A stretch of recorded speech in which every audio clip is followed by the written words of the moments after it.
Aabot sa mahigit 21,000 baril ang nakumpiska sa kampanya kontra loose firearms ng Philippine National Police sa iba't ibang bahagi ng bansa.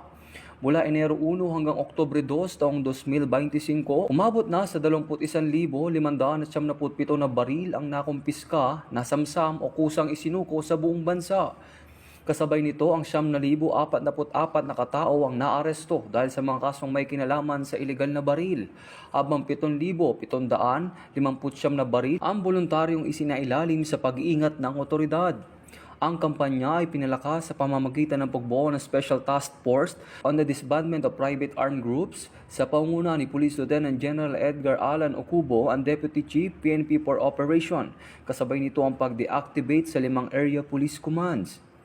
Patuloy na hinikayat ng PNP ang publiko na may pagtulungan upang tuluyang matuldukan ang banta ng loose firearms at private armed groups. Patuloy na tiniyak ng PNP na lahat ng operasyon ay isasagawa sa ilalim na umiiral at pagsunod sa tamang proseso ng batas.